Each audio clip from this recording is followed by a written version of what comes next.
Hi, Michael here, and welcome to the new channel with the January 6, 2023 update. Following the success of the previous channel, we decided to give this one a go with a bit of a different approach. We'll share our daily opinion on what's going on in the European and US markets, and more interesting for you, we'll share the highlights of our daily stocks analysis. But considering that this is the first video of the new year and of the new channel, let's use this first video to share all the transactions that we've made in 2022, and they will all be there, the good, the bad, and the ugly. So let's get into it.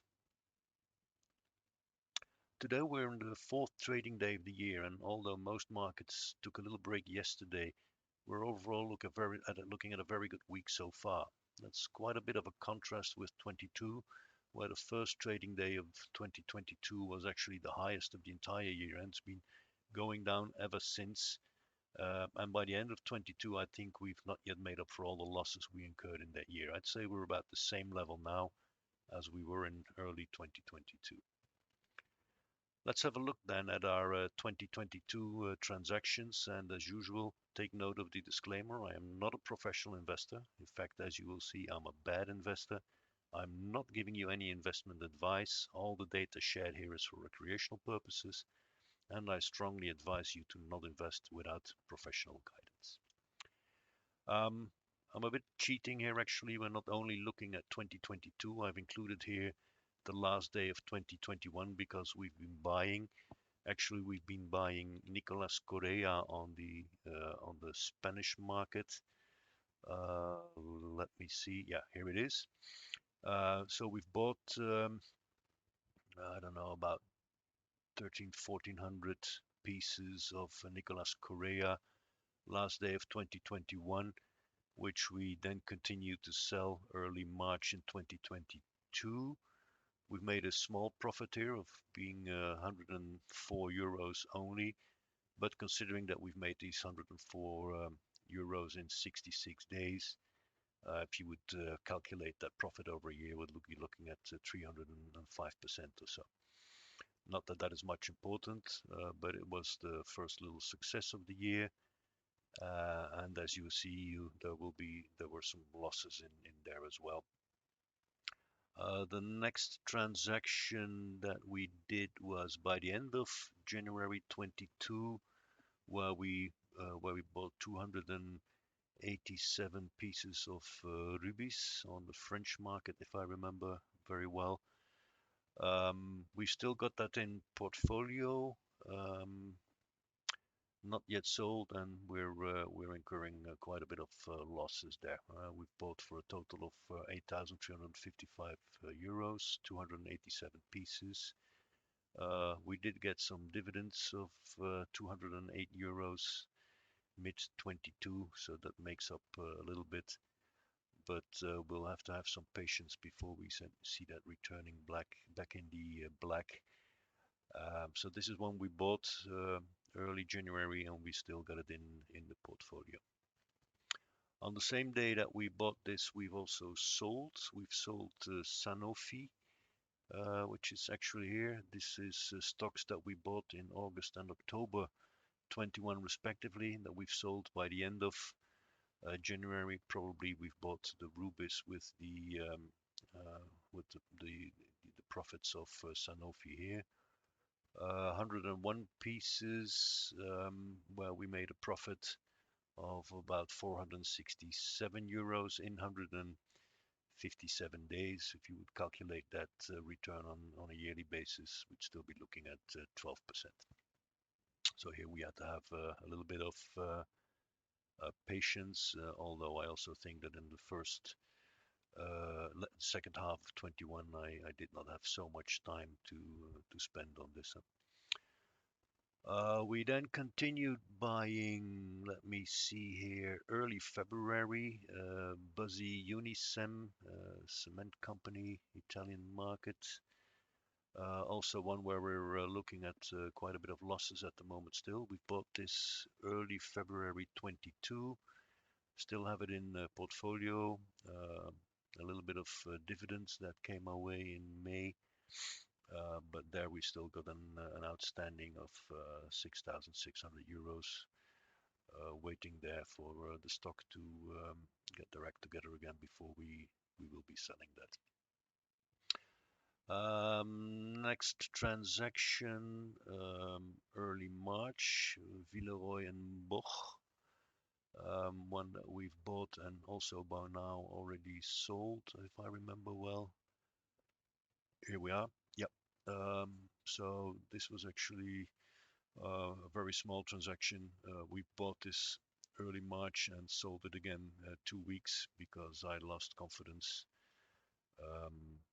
Despite that, and despite the bank expenses, a very small profit of €4. But basically, that was a waste of time. Next transaction, Xenon Pharmaceuticals. Again, there mid-March 22, indeed, where we've bought for a total of 334 of this stock. This is actually a very nice transaction. Bought this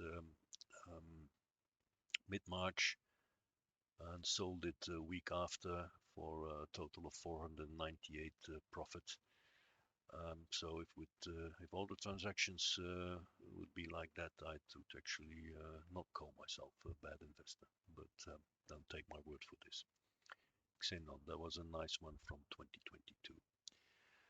Next transaction, we've sold also in March Exelixis, if I pronounce Exelixis. Can't remember when we bought it. Let's have a look.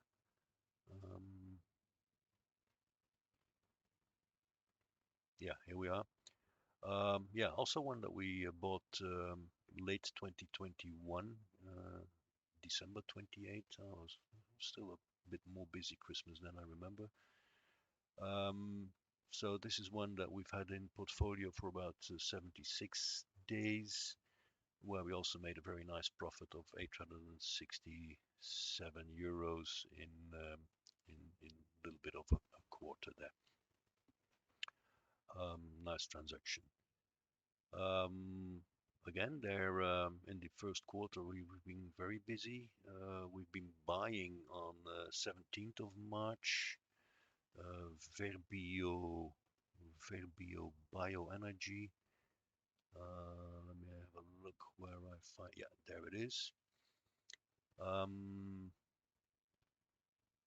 Yeah, we bought this mid-March and sold it 3 days after for a profit of 324 euros. Also a very nice transaction there. The next buy was 18 March 22, Fagron. Can't remember if we've sold it already or we still have it in portfolio. Let me have a look here. Fagron, yeah. Again here, buy and sell within a week. In March was a good period if I see that now. On an initial investment of 8,554 euros, we've made a profit of about 186 euros in the time frame of that week on Fagron. Next one, we've talked about Xenon already. March 22. In 2022, New Fortress Energies. Yeah, this was a topper also. Buy and sell within 4 days, and on an initial investment of 9,394 euros, we made about 1,000 euros profit here. If we would do that every day, we'd be making 985% per year, which is not bad. Fagron sell in March, we've talked about that. March 25, we've bought Secunet. We've got it right here. For a total of 22 units and sold after 12 days for a bit of a smaller profit. Excuse me, about 48 euros here.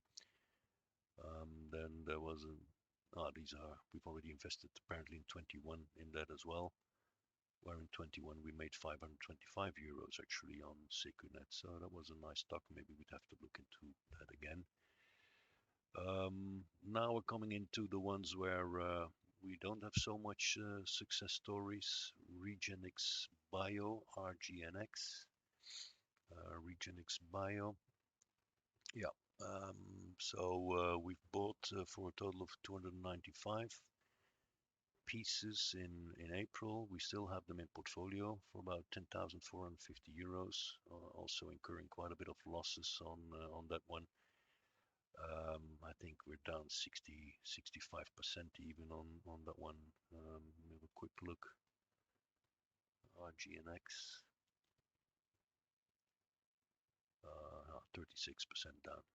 Anyway, not a success story so far, but of course time is on our side. So if we're just a bit patient and make sure we make up with other stocks, we should be good. Also in April, we've been buying 65 pieces of Baidu. Here we are. I've actually also sold them already. We bought them in March and sold them in April. Yeah. And 10 days, 141 euros profit. Not a huge amount, but still better than not. Um, Also in April, we bought SNTAG, which was later then renamed into Contron. If I remember well, let's see if we find it under Contron or SNT. Yeah, also one where we're losing big money at the moment. Stock that actually has not enough liquidity in there, not enough trading. So we've already had it since April 22. We've had a small interest a dividend payment here, but overall one of the stocks that we're waiting for to behave better before we can sell. Secunet selling we've talked about. Then there were some dividends on Encore Wire, Ital Mobiliari, Triganon, which were also losing a lot of money. Then we move on to June 22, Group 1 Automotive. Group 1 Automotive, there we are. 50 pieces we bought in June, sold them in November of 22. We've had some dividends of 11 euros. Overall, we made 295 euros in 165 days. Not a top performance, but still, it contributed and we didn't lose money there. Then June also, we've sold Encore Wire. Encore Wire, a stock that we bought in also early December 21 still. We've twice had a ridiculous little amount of dividends there. But we've sold it for a profit of 400 euros after 172 days. Again, I wouldn't make that my day job, but if we have transactions like this every day, we'd be making nice profits over the entire year. Then in August, we continue buying something that up to now is still a big disappointment.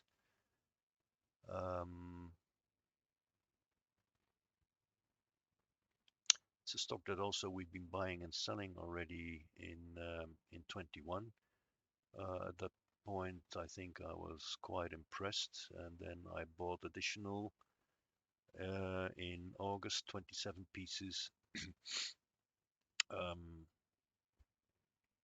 initial investment of 8,500 euros.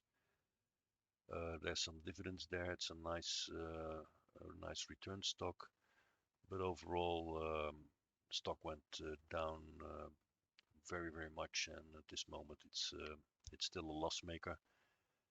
But you know, it's construction. We'll see what that brings. As you will see, the second half of the year was not so successful as the first half because in September we've been buying 225 pieces of Perigo for 9,000 euros. We've had some dividend payout, but also stock that went down a lot. Loss maker at this moment. So again, there we have to be a bit patient. November, 7 November, we've been selling 10 networks, stocks that we've been buying already in 21. 3 times we've had dividend payouts, not huge amounts. We've had to had 351 days of patience, but then we did sell with 832 euros profit, so not entirely unhappy there. Another disappointing stock we've been buying November 8th, Prestige Consumer. There we have it. Actually, this was quite good. I see now. We've been buying and selling Prestige in a time frame of 13 days and made 691 euros there. That is actually not so bad as I remember. Group 1 selling in November, we've talked about that. And then we've bought JD.com November 23. JD.com November 23. Sold it a week after, 8 days after, with a profit of 1,261 euros. That is a very, very nice deal. We should have more of these. Excuse me, November 28th, we've been buying ABBV. Not sure if the pronunciation is correct. ABBV. Also a buy and a sell within 1 week, 63 pieces, and a smaller profit, 189 euros. Not a huge one, but a nice one still.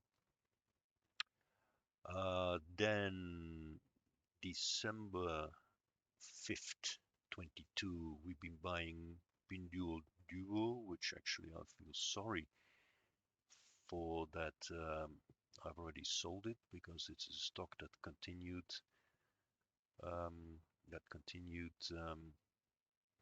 increasing, but then again, in 1 day, we made 526 euros. And I'm learning to be happy with these kind of things rather than feeling sorry for what I could have had. Again, a very nice transaction. If I would have days like this every day, we would be good. More recently, we bought on December 6 Synopsis.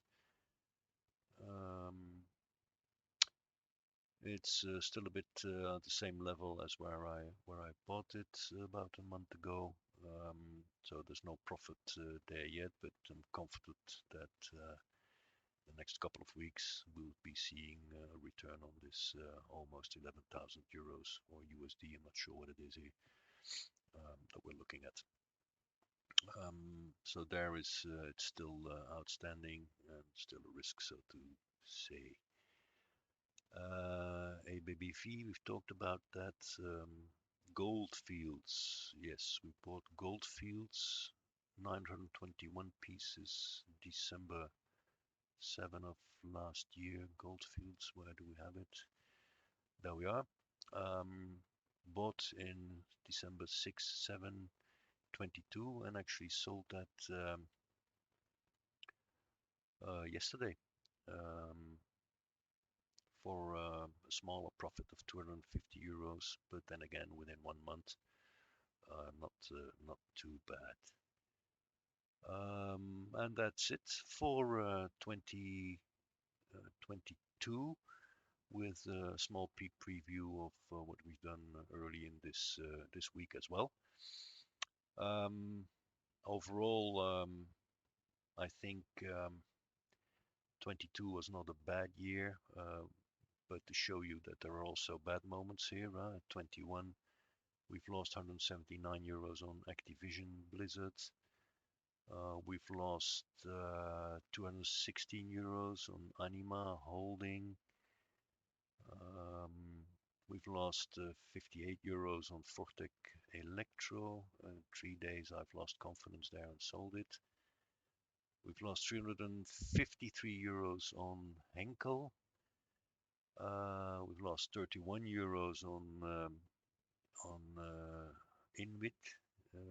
It's always sounds like Nitwit, but it's an Italian wireless whatever thing. Mediaset España, 87 euros lost there, also in 21. I think those are the losses so far on. Here we have 119 loss on Zimmer Biomet. But in the end, we're looking at 16,500 profits from transactions and 1,000 in losses.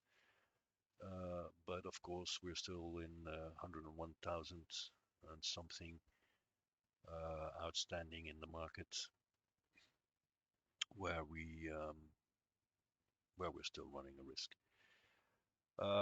So all in all, last quarter 22 not bad.